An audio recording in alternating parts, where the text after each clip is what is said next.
السلام علیکم ورحمۃ اللہ وبرکاتہ۔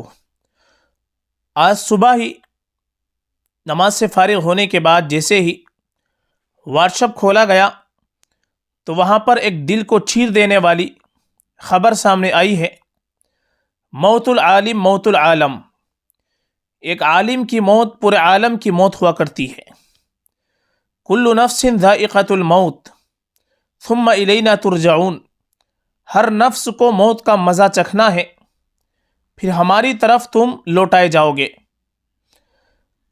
انتہائی افسوسناک خبر یہ ہے، دارالعلوم دیوبند کے شیخ الحدیث ثانی، استاد محترم، استاد الاساتذہ علامہ قمر الدین صاحب گورکھپوری اس دار فانی سے دار بقا کی طرف کوچ فرما گئے۔ انا للہ و انا الیہ راجعون۔ دعا فرمائیں اللہ تبارک و تعالی حضرت کی بال بال مغفرت فرمائے، جنت الفردوس میں اعلیٰ مقام عطا فرمائے، حضرت کی تمام خدمات کو قبول فرمائے، دارالعلوم دیوبند کو نعم البدل عطا فرمائے، لواحقین کو صبر جمیل عطا فرمائے، اور ہم لوگوں کو ان کے نقش قدم پر چلنے کی توفیق عطا فرمائے، آمین یا رب العالمین۔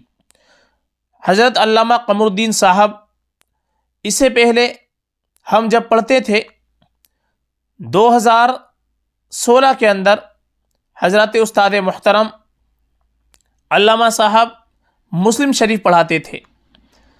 جب حضرت شیخ عبدالحق کا انتقال ہوا تو آپ کے انتقال کے بعد بخاری شریف جلد ثانی حضرت علامہ قمر الدین صاحب رحمہ اللہ تعالیٰ کو دے دی گئی۔ اس کے بعد سے حضرت بخاری شریف جلد ثانی پڑھا رہے تھے، اور حضرت محترم اس وقت بہت زیادہ علیل چل رہے تھے۔ تقریباً 90 سال کی عمر حضرت نے پائی ہے۔ 90 سال کی عمر میں حضرت استاد محترم اس دار فانی سے پردہ فرما گئے۔ ایک بار پھر دعا کرے کہ اللہ تعالی حضرت استاد محترم کو جنت الفردوس میں اعلیٰ مقام عطا فرمائے، اور اپنے نیک بندوں میں اللہ تعالی حضرت کو شامل فرمائے۔